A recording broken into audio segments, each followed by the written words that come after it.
촛불행동 특별 논평.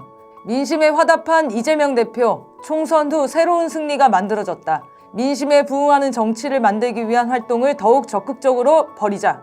지난 4월 29일 국민의 이목이 쏠린 가운데 처음 열린 영수회담은 이재명 민주당 대표가 민심에 화답한 회담이었다고 할 수 있습니다. 이 회담 과정과 결과는 향후 전국 운영의 기조를 세우는 데서 의미 있는 기반이 될 것입니다. 1. 영수회담에 대한 우려와 비판, 그리고 제안과 변화. 총선 이틀 후인 4월 12일 이재명 대표는 현충원 참배를 마친 후 영수회담 가능성을 묻는 기자들의 질문에 정치라고 하는 게 근본적으로 대화하고 타협하는 것인데 당연히 만나고 당연히 대화해야죠. 지금까지 못한 것이 아쉬울 뿐입니다. 라고 답했습니다. 또한 대통령실이 만남을 제안하자 저희가 대통령께서 하시는 일에 도움이 되어야 한다고 말했다는 보도도 이어졌습니다. 이에 촛불행동은 탄핵 대상인 윤석열에게 살 길을 열어주는 영수회담 추진을 반대하는 성명을 발표하고 기자회견, 집회를 통해 탄핵을 요구하는 총선 민심을 받들어야 한다고 촉구했습니다. 촛불행동의 이러한 입장 표명과 함께 정작 따져야 할 바를 따지는 절차나 메시지 없이 임하려는 영수회담에 대한 우려의 목소리가 커지자 일정한 변화가 생겨나기 시작했습니다.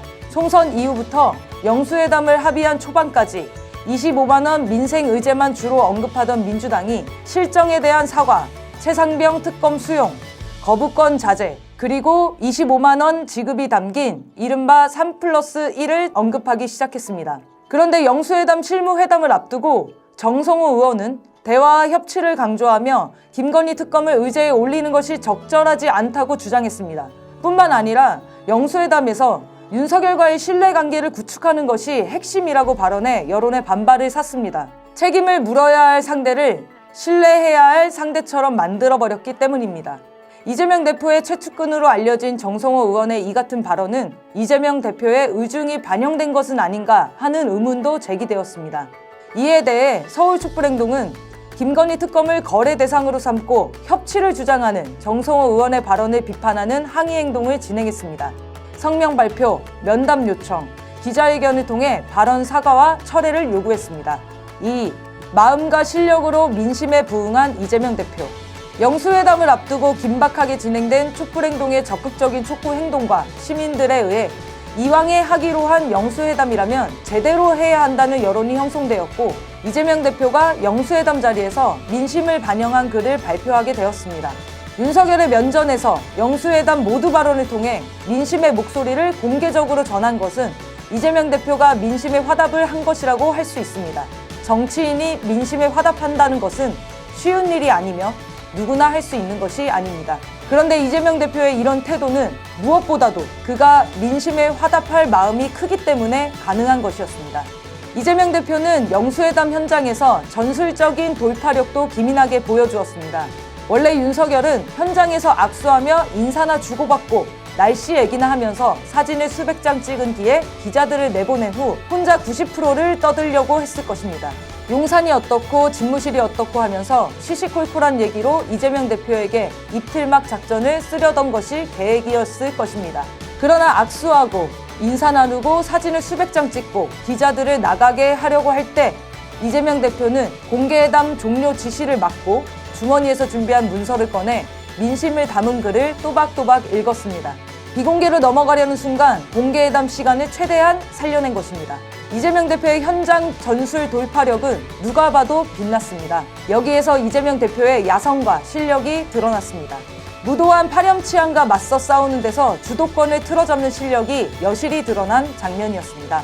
촛불 국민이 총선 승리의 기세를 몰아 총선 민심을 실현하라고 기세 있게 압박하고 이와 더불어 이재명 대표가 마음과 실력으로 부응한 결과 총선 이후 중요한 또 한 번의 승리가 달성된 것입니다. 3. 앞으로도 지켜져야 할 정치의 공식. 앞으로도 이 공식은 계속 지켜져야 합니다. 그것이 정치 발전의 요체입니다. 즉, 국민이 정치권에게 민심을 실현할 것을 드세게 요구해야 하고 정치권이 민심의 풍향계를 맞추고 민심을 적극 수용하고 집행하는 역할을 하게 만들어야 합니다. 그렇지 않고 국민들이 유명 정치인의 지지자 또는 추종자, 청원자로만 존재하면 국민의 요구도 실현할 수 없고 그 정치인도 결국에는 망하게 됩니다. 국민이 정치권에게 자신의 요구를 실현하라고 강하게 주장하지 않으면 한국 사회 여론 공론의 장을 점령하는 것은 조중동이 되고 맙니다. 그래서 그동안 야당 인사들이 국민의 눈치를 보지 않고 조중동의 눈치를 보면서 변질되거나 심지어 변절까지 되는 사례가 많았던 것입니다. 이러한 대표적 사례가 문재인 전 대통령입니다. 박근혜 탄핵 후에 문재인 대표가 대통령이 되고 이미 너 하고 싶은 거 다 해 라는 것으로 대표되는 문재인 대통령에 대한 지지 추종이 대세가 되었고 정당하고 합리적인 비판조차 내부에서부터 봉쇄되고 말았습니다. 그렇게 되자 결국 문재인 대통령은 조중동의 농간에 말아먹히는 고구마 행보를 했고 오늘날은 촛불 국민에게 배척당하는 처지로 떨어지고 말았습니다. 우리는 여기에서 심각하고도 중대한 교훈을 찾아야 합니다. 촛불 국민은 모든 정치적 사안을 정치권에게만 맡겨서는 안 됩니다.